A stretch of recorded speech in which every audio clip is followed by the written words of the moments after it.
So our first presentation is by Craig Anderson, and Craig is a science team leader from the Bioeconomy Science Institute. So he's prepared a presentation that actually focuses on energy in relation to the primary production sector in New Zealand. So we're starting with that because it's kind of setting a bit of a scene for some of the stuff that might come later. And the other reason we're starting with him is because there has been some kind of criticism of circular economy research that claims that it's kind of blind to the energy implications, particularly fossil fuel, peak oil, peak diesel, that kind of stuff. So he's going to be talking about that. Some of it's quite technical, but there's some really interesting stuff here in terms of thinking about the future of circularity. So yeah, this is pre-recorded, so I'm just going to hit play, and hopefully this will all work. Kia ora. I'm Craig, and I'm a biogeoscientist with the Bioeconomy Science Institute. The rough brief for this presentation was to highlight the significance of energy and transitions with respect to circular economies. A very tough ask in 10 minutes. My interest in energy stems from the work of ecologist Howard Odum, who in the early 70s pioneered the concept of energy return on energy invested, or EROEI, or to put another way, the energy cost of energy. The concept is simple. In biology, it is 100% unsustainable if an organism uses more energy finding food than it gets in return after eating the food. This concept can be applied across many scales and disciplines, from a single microbial cell through to modern civilization, with the latter being what we will concern ourselves with today. There are three main take-homes from this presentation. The first is we are blind to the enormous amount of hidden energy that supports our civilization. The second is that energy is the economy, whether it's circular or not. And the third is an energy transition will happen, but don't expect it to resemble what has been advertised. What is EROEI? To date, we've used roughly 50% of Earth's fossil fuel endowment of oil, gas, and coal. Starting from the left-hand side of this figure, when we first started extracting fossil fuels, it was easy. We'd put 1 barrel of oil energy equivalent in, that's the pale blue, and get 100 barrels out, the darker blue, an EROEI of 100 with a little cost to GDP, which is the red line. Now we have to go offshore, we're drilling deeper, we're applying new technologies, and we are sourcing oil from more difficult geological conditions. It now costs us at least 10 barrels of oil energy equivalent to get 100 barrels out, an EROEI of 10 or lower, and the GDP cost is higher. If we examine all other raw materials, it is the same story. We've taken the easy, low-hanging fruit first, and what's left is much harder, more energy intensive, and more expensive to get. In the meantime, our population has expanded exponentially, and so have our expectations. The estimated EROEI to sustain our current civilization at a basic level is 7, and we've been flirting with 7 for some time. Now you might be thinking to yourself, why is this guy talking about fossil fuels? Aren't we transitioning? And the answer is kinda, maybe. The global economy is still more than 90% reliant on fossil fuels. Despite global renewable electricity generation capacity reaching 33% and increasing, the electricity sector only supplies around 1/5 of overall energy used globally, while energy demand is increasing. With this in mind, New Zealand finds itself in the lucky position of having 80 to 85% renewable electricity. However, in reality, our economy is 70% fossil fuel dependent when considering our overall energy needs.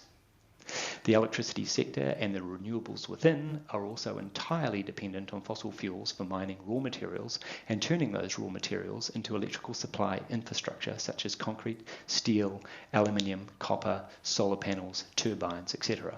And for maintenance, upgrading, expansion, replacement, recycling, and disposal of infrastructure components when they reach end of life. In this context, renewables are better termed rebuildables and are currently icing on the cake.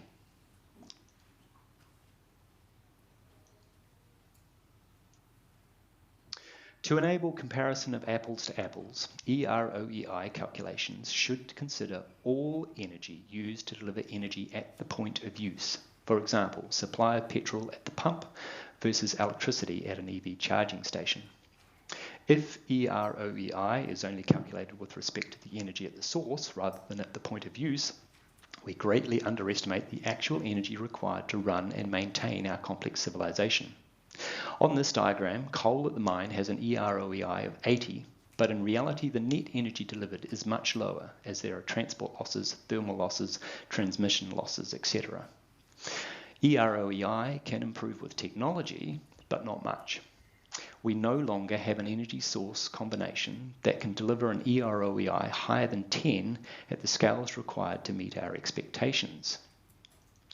Connecting energy to the economy requires us to look at how much net energy is delivered that can support economic activity. The increase in red arrow thickness represents the larger volume of energy required to get energy as EROEI deteriorates. If the volume of energy is expanding, then we don't really notice deterioration in EROEI, but economic growth rates likely contract. However, if expansion of energy supply slows down or stops, the net energy for driving economic activity and delivering essentials to society is constrained, leading to persistent inflation in all goods and services. All economic activity consumes energy sources of all types at varying scales. Any perturbation in energy supply quickly impacts economic activity, our ability to support human development needs, and to deliver on other goals like environmental restoration. Energy is the economy. This is probably the most important correlation that economists seem to ignore. There are no rich countries that consume low amounts of energy. Prosperity, measured as GDP, is highly correlated to energy use. Very crudely, on this graph, a halving of energy availability would result in about a 30% reduction in GDP. The same is approximately true for social progress. Countries with low energy struggle to lift social progress. This is very nuanced here, though, with respect to governance. I'm not sure where New Zealand sits on this graph, but we usually have a good social progress score, and our oil use per capita is slightly higher than Denmark, so we probably reside somewhere on the graph around Denmark. Why are global economies sputtering? Simply put, fossil fuel production has stagnated pre-COVID, and overall EROEI has potentially dropped below 7. Notice that preceding major economic recessions in the mid-70s, early 80s, the 90s, the dot-com crash in 2000, and the 2008 financial crisis, there were perturbations in oil production. Most of these recessionary periods were relieved when new extraction methodologies became economic and matured, such as offshore drilling techniques in the North Sea in the 80s, that's the light grey, and fracking post-2008, that's the bright yellow. When we have plentiful oil, we have excess energy to put into economic growth. With respect to the foundations of the economy that you and I interact with every day, the fraction of oil that is the most important is diesel. Diesel runs tractors, think agriculture, trucks, trains, ships, think supply chains, mining equipment, think commodities, etc. Although oil production has been going up since 2008 because of fracking, the resulting shale oil, also known as light tight oil, has a very small heavy fraction from which diesel is derived. Diesel production stagnated after 2008. Declining global diesel inventories now underpins the cost of living crisis, as all aspects of our lives are touched by diesel. Lack of economic growth opportunities in the energy-intensive productive economy have disappeared, while the low energy-intensive unproductive economy, the so-called FIRE economy, finance, insurance, real estate, has exploded, along with inequality and unconventional ways to juice the economy, such as quantitative easing.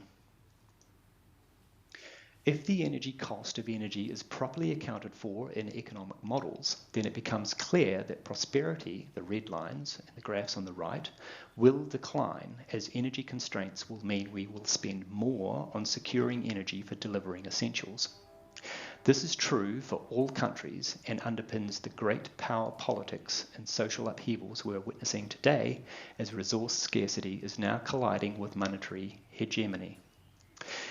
In your daily lives, research and businesses, in fact any of your endeavours, it will become imperative to consider how to minimise resource and energy use. Any inputs derived from elsewhere in the economy, or even inputs that are considered waste products, have an energy footprint, or will require energy input and other resources to transform them from waste into something useful.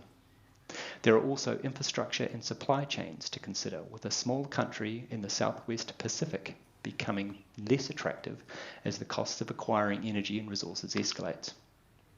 My advice would be to degrow, think local and act local as our energy landscape transforms. Okay, that's it. If you want to hear the full story about diesel, or you would like a more agriculture-focused assessment, then please contact me.